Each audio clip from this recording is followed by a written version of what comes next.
9 মাসের যুদ্ধের মধ্য দিয়ে স্বাধীন হয় বাংলাদেশ। মহান স্বাধীনতা দিবসের প্রাক্কালে আমি গভীর শ্রদ্ধার সঙ্গে স্মরণ করছি মহান মুক্তিযুদ্ধের বীর শহীদদের, যাদের প্রাণের বিনিময়ে আমরা স্বাধীন সার্বভৌম বাংলাদেশ পেয়েছি।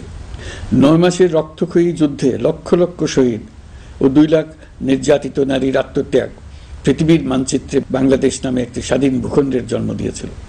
মুক্তিযুদ্ধের এই বীরদের প্রতি আমার সালাম। সেই সঙ্গে 24 জুলাই অভ্যুত্থানে নিহত হাজারো শহীদ ও আহত, যারা বৈষম্য, শোষণ, নির্যাতন এবং নিপীড়নের বিরুদ্ধে বুক চিতিয়ে দাঁড়িয়েছিল, তাদের প্রতি সমগ্র জাতির পক্ষ থেকে আমি সশ্রদ্ধ সালাম জানাচ্ছি। জুলাই গণ অভ্যুত্থান আমাদেরকে যে বৈষম্যহীন বাংলাদেশ গড়ার স্বপ্ন পূরণের সুযোগ এনে দিয়েছে, সেই সুযোগ আমরা কাজে লাগাতে চাই।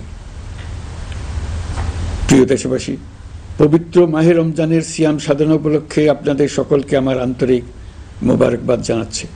সেই সঙ্গে সকলকে জানাই পবিত্র ঈদ উল ফিতরের অগ্রিম শুভেচ্ছা। ঈদ মুবারক। এবারের ঈদ স্মরণীয়ভাবে আনন্দদায়ক হোক, এই কামনা করছি। বর্তমান সরকার দায়িত্ব গ্রহণের পর থেকেই দ্রব্যমূল্য নিয়ন্ত্রণে জোর ব্যবস্থা নিয়েছে। রমজান ও ঈদে বড় চ্যালেঞ্জ ছিল জিনিসপত্রের দামের লাগাম টেনে ধরা, বিদ্যুৎ সরবরাহ নিশ্চিত করা। এই রমজানে যাতে কোনো পণ্যের দাম বেড়ে না যায় এবং বিদ্যুৎ সরবরাহ যেন বিঘ্নিত না হয়, সেজন্য আমরা সর্বোচ্চ চেষ্টা করেছি। রমজান মাস জুড়ে সরবরাহ চেনের প্রতিবন্ধকতা কঠোরভাবে প্রতিহত করতে সব ধরনের ব্যবস্থা আমরা নিয়েছি। দেশের সকল জায়গা থেকে খবর এসছে যে এই রমজানের দ্রব্যমূল্য আগের তুলনায় কমেছে, জনগণ স্বস্তি পেয়েছে। দাম নিয়ন্ত্রণে এই প্রচেষ্টা চলমান থাকবে।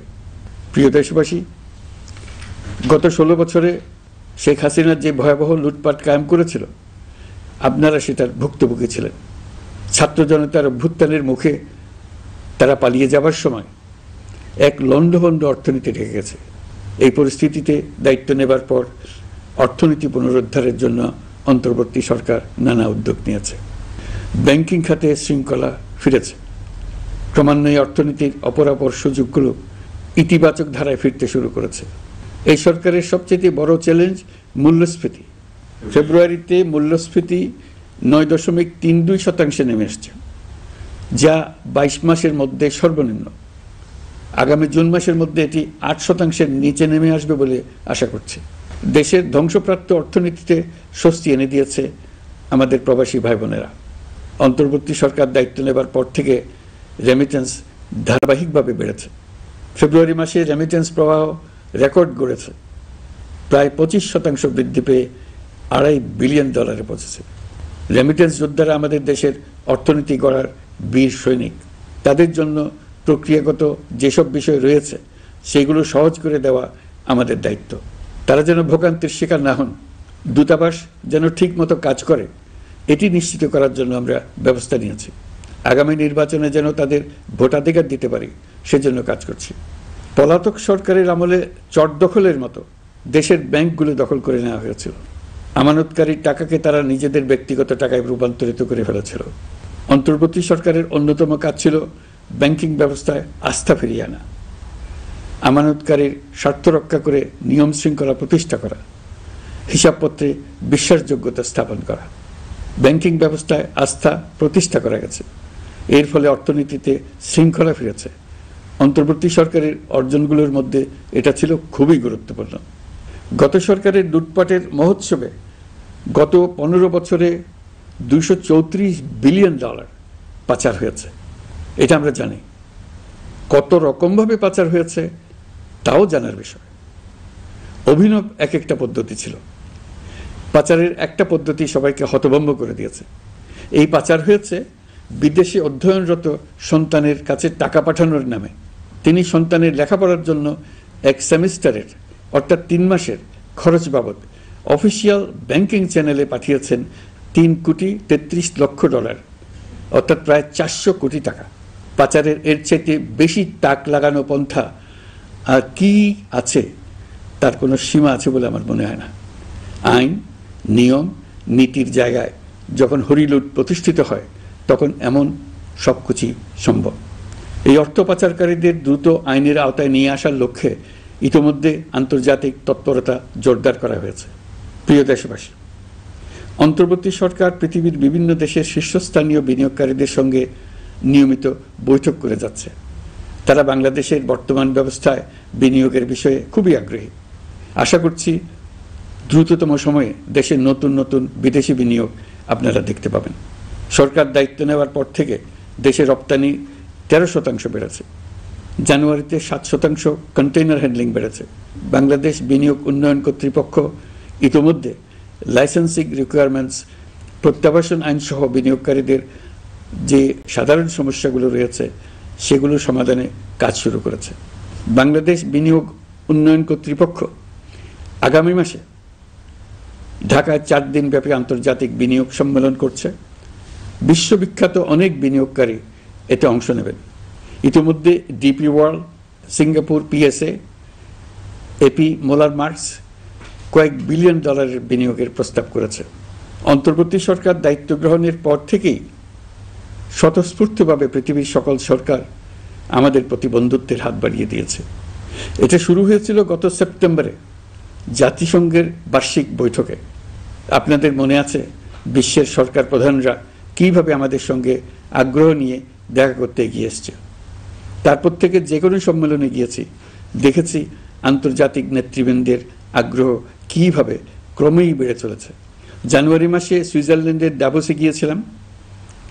এই সম্মেলনে 47টি পৃথক ইভেন্টে আমার অংশগ্রহণ করতে হয়েছে।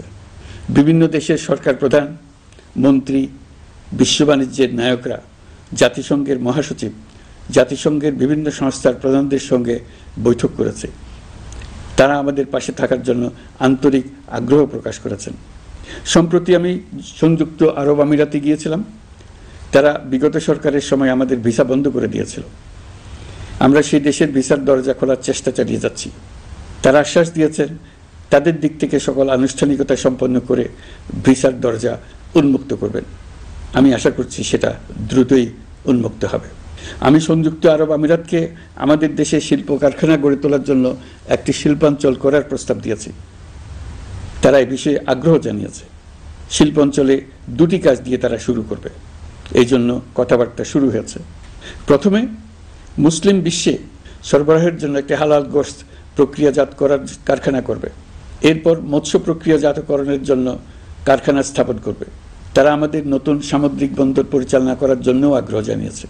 প্রিয় দেশবাসী, বিশ্ব মানচিত্রে বাংলাদেশকে অনন্য উচ্চতায় নিয়ে যাওয়া আমাদের অন্যতম লক্ষ্য। এই লক্ষ্যে আমরা আসিয়ানের সদস্য হিসেবে যোগদান করার বিষয়ে আগ্রহের কথা জানিয়েছি। এই বছরের শুরু থেকেই মালয়েশিয়া আসিয়ানের চেয়ারম্যানের দায়িত্ব গ্রহণ করেছে।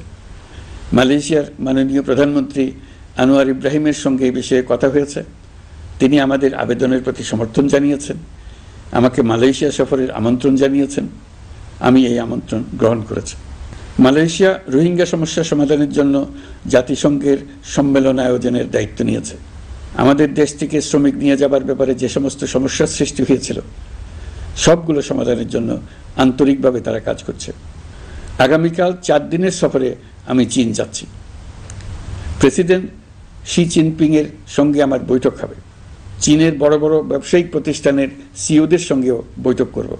পৃথিবীর সর্ববৃহৎ চাইনিজ সোলার প্যানেল নির্মাতা প্রতিষ্ঠান লংজি বাংলাদেশে কারখানা স্থাপনের আগ্রহ জানিয়েছে। আমরা তাদের সঙ্গে কাজ করছি। এছাড়া প্রযুক্তিগত সহায়তা, মেডিকেল সহায়তা, স্বল্প মূল্যে চিকিৎসা সহ অন্যান্য বিষয়ে আলোচনা হবে। তারা আমাদের দেশ থেকে আম, কাঁঠাল ও পেয়ারা আমদানি করতে চায়। এটা খুব দ্রুতই শুরু হবে। এই সফরের মধ্য দিয়ে আমাদের 2 দেশের সম্পর্ক ঘনিষ্ঠতর হবে। আমি বরাবরই বলে এসেছি, আমরা মহা সৌভাগ্যবান এক জাতি। পৃথিবীর মানচিত্রে আমাদের অবস্থানের কারণে বাংলাদেশ, ভারত, নেপাল ও ভুটান, দক্ষিণ এশিয়ার এই 4টি দেশ মিলে একটি যৌথ অর্থনীতি গড়ে তুলতে পারলে 4 দেশই লাভবান হবে। নেপাল ও ভুটান আমাদের জলবিদ্যুৎ দিতে অত্যন্ত আগ্রহী, আমরাও নিতে আগ্রহী। বাংলাদেশের শিল্পাঞ্চল গড়ে তুলতে এর কোনো বিকল্প নেই। আমাদের রয়েছে এক বিস্তীর্ণ মহাসাগর। ভৌগোলিক অবস্থানগত কারণে আমাদের সামনে বিরাট অর্থনৈতিক সুযোগ এনে দিয়েছে।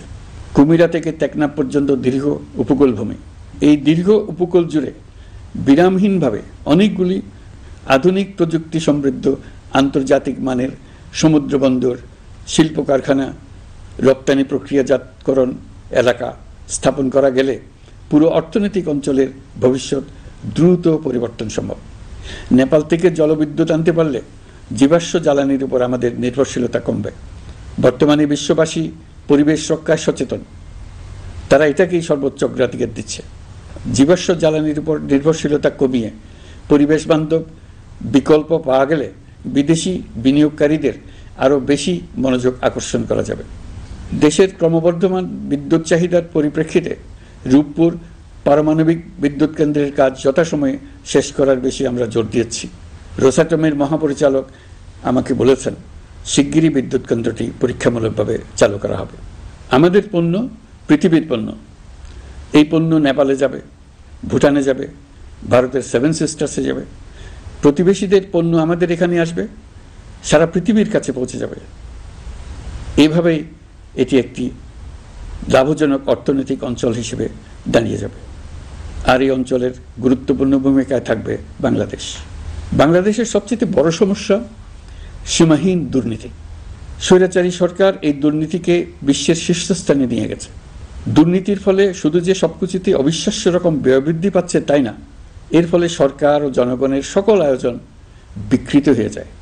সরকারের লক্ষ্য, নীতিমালা, প্রাতিষ্ঠানিক আয়োজন, সরকারি কর্মকর্তাদের দায় দায়িত্ব যা কিছু কাগজে লেখা থাকে তার সব কিছু অর্থহীন হয়ে যায়। দেশ চলে অলিখিত আয়োজনে। সরকারকে চলতে হয়, ব্যবসায়ীকে চলতে হয়, শিল্পপতিকে চলতে হয়, বিনিয়োগকারীকে চলতে হয়, দেশের সকল নাগরিককে এই অলিখিত নিয়মে চলতে হয়। নাগরিককে এই অদৃশ্য জগতের সঙ্গে মোকাবেলা করে টিকে থাকার বিদ্যায় পারদর্শী হতে সাধনা করতে হয়। দৈনন্দিন জীবনে টিকে থাকা এবং সাফল্য অর্জনের জন্য একটা নতুন ভাষা আয়ত্ত করতে হয়। চারদিকে কী শব্দ বলা হচ্ছে, কাগজে কি লেখা হচ্ছে তা মনে মনে দ্রুত অনুবাদ করে তার মর্মার্থ বুঝে নিতে হয়। তা না হলে দৈনন্দিন সিদ্ধান্ত নেওয়া যায় না। সবচেয়ে বড় মুশকিল হলো এর কোনো অভিধান নেই। কারণ ব্যক্তিবিশেষে, স্থান বিশেষে, পরিস্থিতি বিশেষে এর অর্থ ক্রমাগতভাবে পাল্টে যায়। পুরো বিশ্ব বুঝে গেছে আমরা জাতি হিসেবে সততার পরিচয় বহন করি না। এটা শুধু জাতীয় কলঙ্কের বিষয় নয়, আন্তর্জাতিক বাণিজ্যে এটা আত্মঘাতী বিষয়। দেশবাসীর মতো আন্তর্জাতিক সম্প্রদায়ও চায় আমরা দুর্নীতিমুক্ত হই, কারণ তারা আমাদের সঙ্গে ব্যবসা বাণিজ্য সম্প্রসারণ করতে চায়। দুর্নীতিমুক্ত হতে না পারলে ব্যবসা বাণিজ্য কিছুই চলবে না। দুর্নীতি থেকে মুক্ত হওয়া ছাড়া বাংলাদেশের কোনো গতি নেই। অন্তর্বর্তী সরকার সকল কাজ দুর্নীতিমুক্ত করতে সর্বোচ্চ অগ্রাধিকার দিয়ে যাচ্ছে।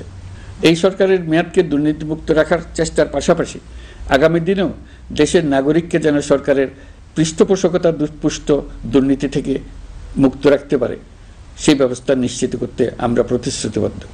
দুর্নীতি ও হয়রানি রোধে আমরা একটা বিষয়ের উপর গুরুত্ব দিচ্ছি।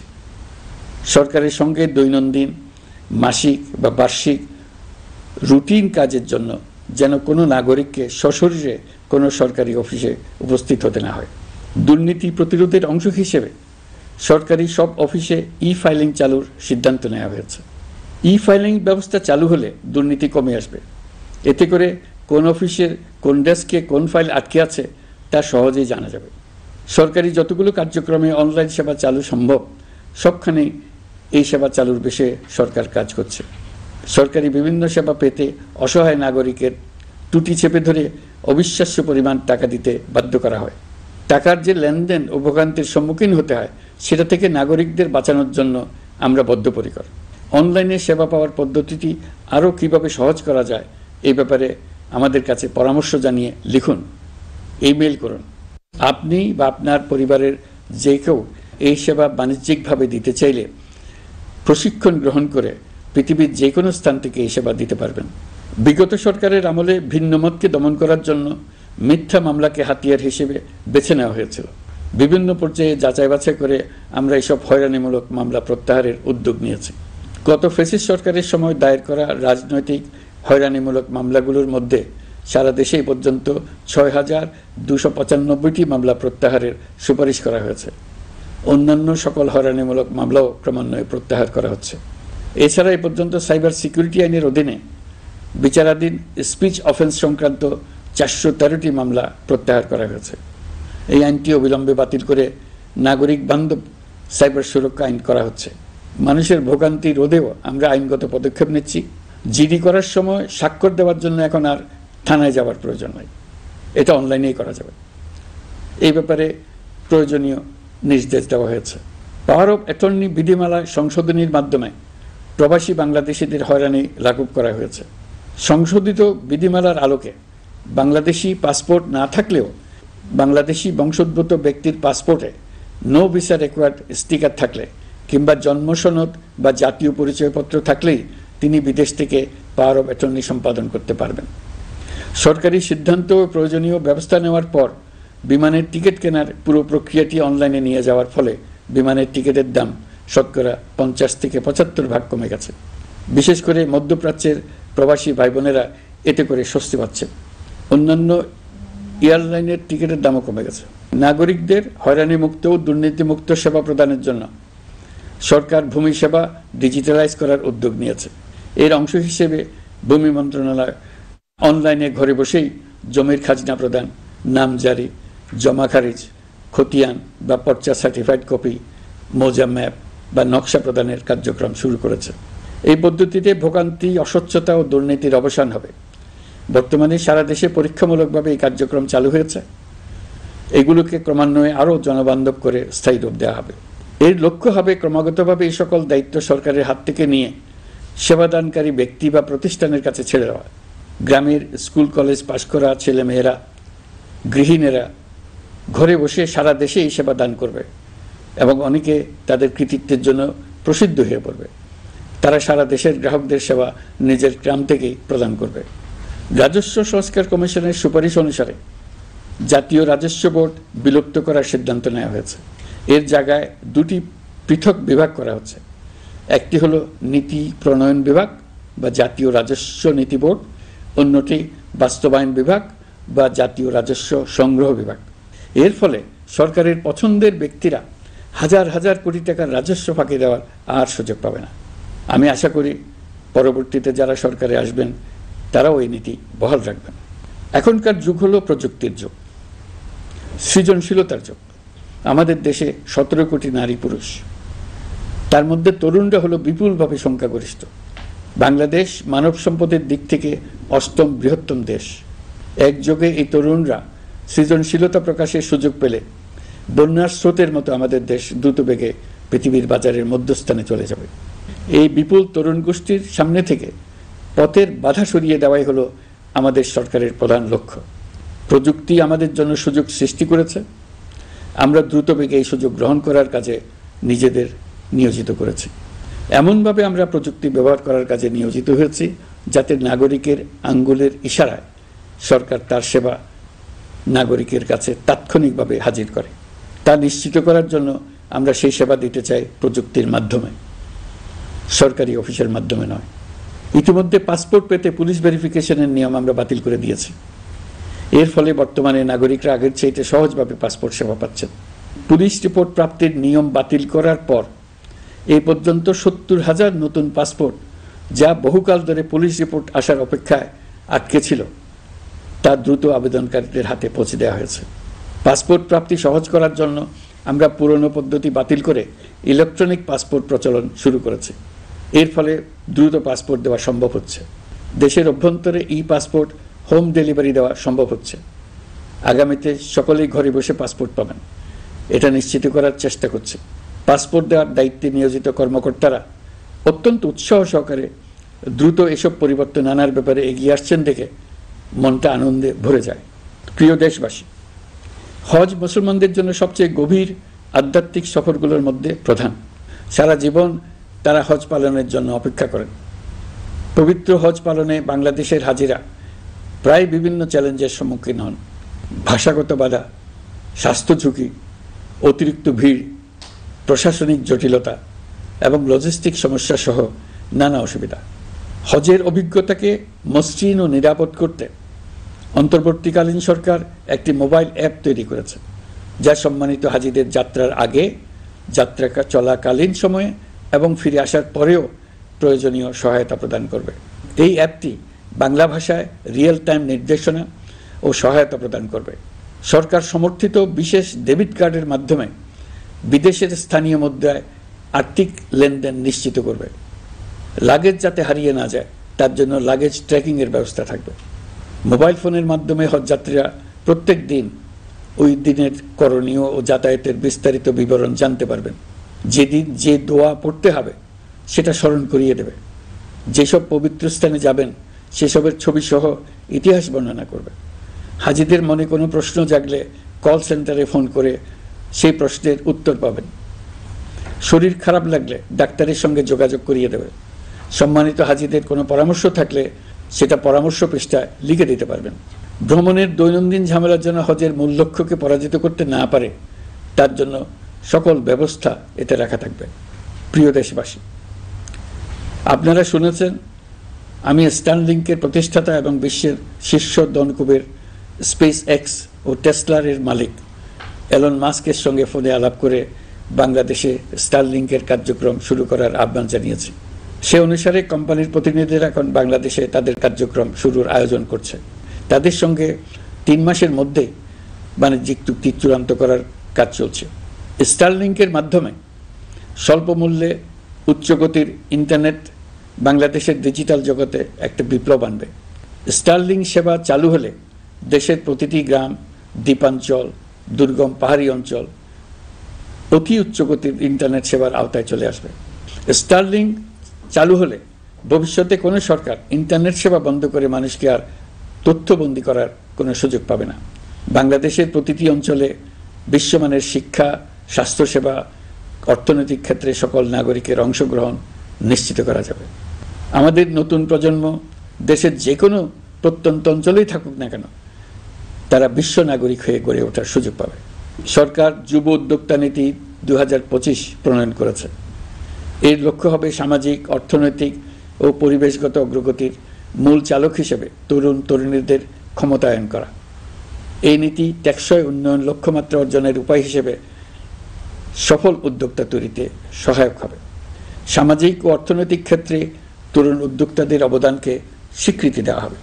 প্রিয় দেশবাসী, জাতিসংঘের মহাসচিব অ্যান্টনিও গুতেরেস কয়েকদিন আগে বাংলাদেশ সফর করেছেন। তাকে সঙ্গে নিয়ে আমি কক্সবাজারে রোহিঙ্গা ক্যাম্পগুলোতে গিয়েছি। ক্যাম্পে অবস্থানরত 1 লাখ রোহিঙ্গা শিশু, কিশোর, নারী, পুরুষ সবার সঙ্গে একসঙ্গে ইফতার করেছে। আমাদের প্রস্তাবে সম্মতি জানিয়ে আগামী সেপ্টেম্বর মাসে জাতিসংঘের সাধারণ অধিবেশনে রোহিঙ্গা সংকট নিয়ে একটি পৃথক অধিবেশন আয়োজন করার প্রস্তুতি নিচ্ছে। মালয়েশিয়া ও ফিনল্যান্ড যৌথভাবে এই সম্মেলনের আয়োজক হতে এগিয়ে এসছে। এর পাশাপাশি অস্ট্রেলিয়ার সাবেক ভারপ্রাপ্ত প্রধানমন্ত্রী জুলি বিশপকে আমি এই গুরুত্বপূর্ণ সভায় মুখ্য ভূমিকা পালনের জন্য আহ্বান জানিয়েছি। তিনি আমার প্রস্তাব গ্রহণ করেছেন।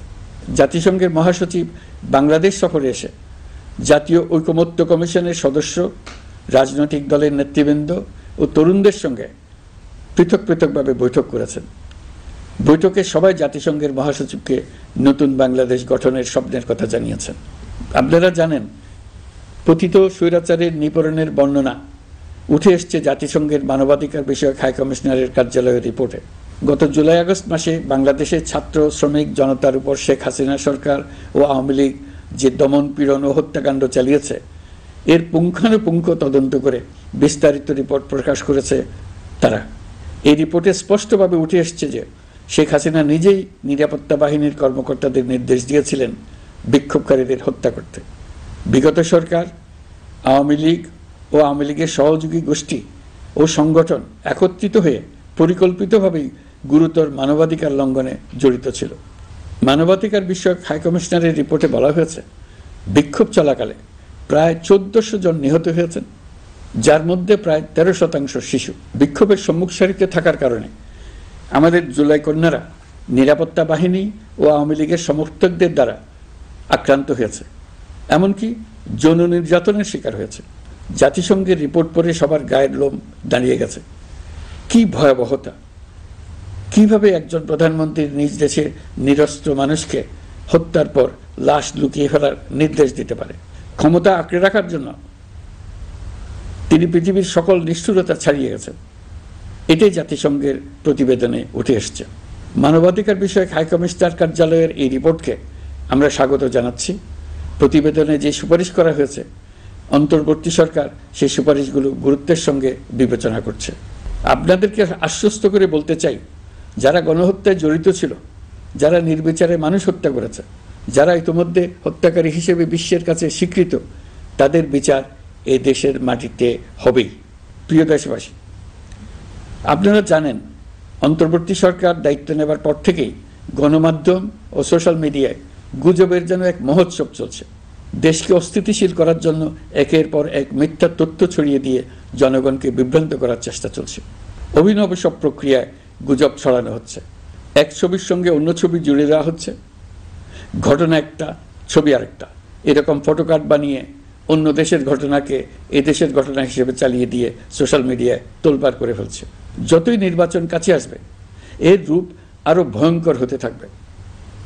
কারা এর পেছনে আছে, কেন আছে, তা আপনাদের সবারই জানা আছে। আমরা এই গুজব ও মিথ্যা তথ্যের প্রচারণা রোধ করতে জাতিসংঘের সহযোগিতা চেয়েছি। জাতিসংঘের মহাসচিব এর মোকাবেলায় আমাদের সহযোগিতা করবেন বলে আশ্বাস দিয়ে গেছেন। দেশবাসীকে আমি স্মরণ করিয়ে দিতে চাই যে জুলাই অভ্যুত্থানের প্রথম পর্ব সফলভাবে সমাপ্ত হয়েছে। প্রথম পর্বের সমাপ্তির মধ্য দিয়ে অভ্যুত্থানের দ্বিতীয় পর্ব শুরু হলো। সবসময় মনে রাখতে হবে, আমরা কিন্তু যুদ্ধাবস্থায় আছি। গুজব হলো এই জুলাই অভ্যুত্থানের বিরুদ্ধে পরাজিত শক্তির মস্ত বড় হাতিয়ার। গুজব দেখলেই গুজবের সূত্রের সন্ধান করতে থাকবেন, গুজবকে অবহেলা করবেন না। বহু অভিজ্ঞ সমর বিশারদ এই গুজবের পেছনে দিনরাত কাজ করছে। সীমাহীন অর্থ এর পেছনে নিয়োজিত আছে। এর মূল লক্ষ্য জুলাই অভ্যুত্থানকে ব্যর্থ করা। আমরা তাকে ব্যর্থ হতে দেব না। আমাদের সামগ্রিক ঐক্য পলাতক শক্তির গায়ে জ্বালা ধরিয়ে দিচ্ছে। তারা এই ঐক্য ভাঙতে চায়। তাদের অভিনব কৌশল আপনি টেরই পাবেন না, আপনি বুঝতেই পারছেন না কখন তাদের খেলায় আপনি পুতুল হয়ে গেছেন। আমাদের সচেতনতা এবং সামগ্রিক ঐক্য দিয়েই এই গুজবকে রুখতে হবে, পলাতক অপশক্তির ষড়যন্ত্রকে ব্যর্থ করে দিতে হবে।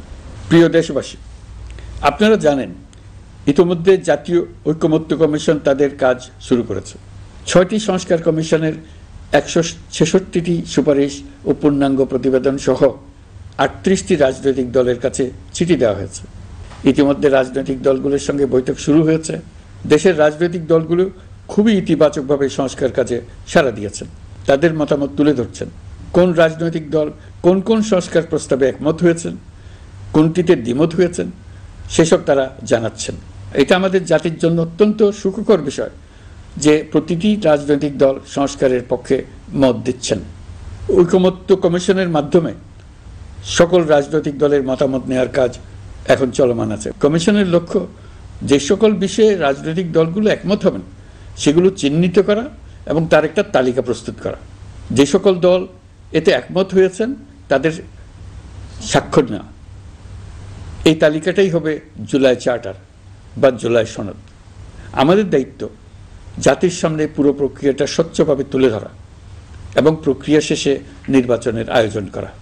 নির্বাচনের ব্যাপারে আমি আগেও বলেছি, আবারও বলছি, এবছর ডিসেম্বর থেকে আগামী বছরের জুনের মধ্যে নির্বাচন হবে। আমরা চাই আগামী নির্বাচনটি বাংলাদেশের ইতিহাসে সবচেয়ে অবাধ, সুষ্ঠু ও গ্রহণযোগ্য নির্বাচন হবে। এই জন্য নির্বাচন কমিশন সব ধরনের প্রস্তুতি নিতে শুরু করেছে। রাজনৈতিক দলগুলো ব্যাপক উৎসাহ উদ্দীপনায় নির্বাচনের জন্য তৈরি হতে শুরু করবে বলে আশা করছি। প্রিয় নাগরিকবৃন্দ, আমাদের দেশের নারীরা দীর্ঘ আন্দোলনের মাধ্যমে বহু বছর ধরে অনেক বাধা পেরিয়ে একটু একটু করে সামনে এগিয়ে যাচ্ছে। স্বাধীনতার 54 বছর পরেও এদেশের নারীরা অর্থনৈতিক, রাজনৈতিক, সামাজিক বৈষম্যের শিকার। বাংলাদেশের ইতিহাসে এখন পর্যন্ত যত আন্দোলন সংগ্রাম হয়েছে তার মধ্যে জুলাই গণ অভ্যুত্থানে নারীদের অংশগ্রহণ ছিল সবচেয়ে বেশি। গণ অভ্যুত্থানে নারীরা দুঃসাহসিক ভূমিকা রেখেছে। পুরনোকে দূরে ঠেলে দিয়ে নতুনের ভিত্তি স্থাপনের প্রতিজ্ঞা নিয়েছে। তারা ব্যাপক সংস্কারের কথা বলেছে। সর্বত্র নারীদের ভূমিকা আরও জোরালো করার কথা বলেছে। আমি মনে করি জুলাই গণ অভ্যুত্থান বাংলাদেশের প্রেক্ষিত বদলে দিয়েছে। জুলাইয়ের পর নারীদের অবস্থান ইতিবাচকভাবে পরিবর্তন হবে সেটাই আমরা চাই। আমরা বাংলাদেশ নিয়ে নতুন করে ভাবতে চাই, আর এই নতুন ভাবনায় নারীদের অবস্থান উচ্চতম পর্যায়ে অগ্রাধিকার পাক সেটাই আমরা চাই। পরিবারের সকল সদস্য, পাড়া প্রতিবেশী, ধর্মীয় প্রতিষ্ঠান, স্কুল, আপনারা আপনাদের নিজ নিজ অবস্থান থেকে ছেলে শিশু ও মেয়ে শিশুর মধ্যে যেন কোনো বৈষম্য সৃষ্টি না হয় তা নিশ্চিত করুন। আসুন নতুন বাংলাদেশে সবাই মিলে শিশুদের জন্য সুস্থ পরিবেশ নিশ্চিত করি। জুলাই গণ অভ্যুত্থানে অংশ নেওয়া নারীরা তাদের অধিকার প্রতিষ্ঠার ব্যাপারে দৃঢ় প্রতিজ্ঞ। দেশে বিরাজমান বৈষম্যগুলো চিহ্নিত করে নারীর প্রতি সহিংসতা প্রতিরোধ ও বৈষম্য নিরসনে আমাদের প্রত্যেককে একসঙ্গে কাজ করতে হবে। নারীর প্রতি বিদ্বেষমূলক কথাবার্তা, নারীকে খাটো করে রাখার প্রবৃত্তি যারা ধারণ করে তাদের বিরুদ্ধে সামাজিক আন্দোলন গড়ে তোলা প্রয়োজন। আধুনিক প্রযুক্তি সকল প্রকার বাধা ভেঙে দেওয়ার মহাশক্তি আমাদেরকে দিয়েছে। সেই বাধা যত শক্তই হোক, যত উঁচুই হোক, সকল দূরত্ব গোছানোর জন্য প্রযুক্তিকে অবশ্যই যেন আমরা ব্যবহার করতে আরম্ভ করি। নারীদের সুরক্ষায় পুলিশ হটলাইন নম্বর চালু করেছে, সরকারের পক্ষ থেকে শর্ট কোড চালু করা হচ্ছে, কল টেকার হিসেবে শতভাগ নারী কর্মীদের নিয়োগ দেওয়া হচ্ছে যেন নির্দ্বিধায় কথা বলা যায়। নারী ও শিশু নির্যাতন দমন আইন সংশোধন হয়েছে, এসব মামলার তদন্ত ও বিচারের সময় কমিয়ে আনা হয়েছে, বিচার বিলম্বে বাধা দূর করা হচ্ছে।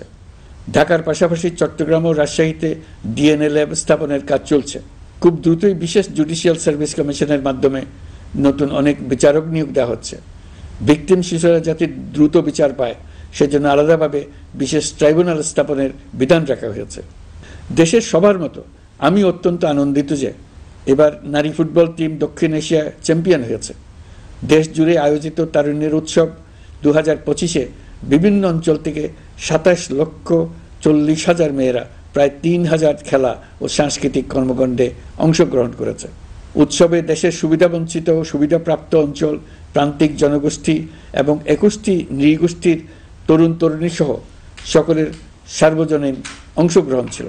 এই উৎসবের অন্যতম লক্ষ্য ছিল তরুণদের মধ্যে ঐক্য গড়ে তোলা, সহযোগিতার নীতি প্রচার এবং তাদেরকে উদ্যোক্তা হিসেবে গড়ে তোলা, যাতে করে তারা আত্মনির্ভর হতে পারে, দেশের সম্পদ হিসেবে গড়ে উঠতে পারে। আমরা তারুণ্যের এই উৎসব সারা বছর জুড়ে উদযাপন করার ঘোষণা দিয়েছি। এই উৎসবে আমরা গ্রাম, উপজেলা, শহর, বন্দর সকল এলাকার আবাল বৃদ্ধ বনিতাকে এবং স্কুল, কলেজ, মাদ্রাসার সরকারি বেসরকারি সকল প্রতিষ্ঠানের সবাইকে নানা প্রকারের সৃজনশীল কর্মসূচি নিয়ে এগিয়ে আসার জন্য আমি অনুরোধ জানাচ্ছি। প্রতিটি এলাকায় এই উৎসবে যোগদান করতে মেয়েদের যেন বিশেষভাবে উৎসাহিত করা যায় সেজন্য সকলকে আহ্বান জানাচ্ছি। কোথায় এটা কিভাবে উদযাপিত হচ্ছে সেই ব্যাপারে জানার জন্য আমি আগ্রহ নিয়ে অপেক্ষা করলাম। বিভিন্ন পর্যায়ে দেশের সেরা গ্রাম, সেরা উপজেলা, সেরা শহর, সেরা প্রতিষ্ঠান, সেরা ব্যক্তিকে পুরস্কার দেওয়ার জন্য আমরা প্রস্তুত থাকব।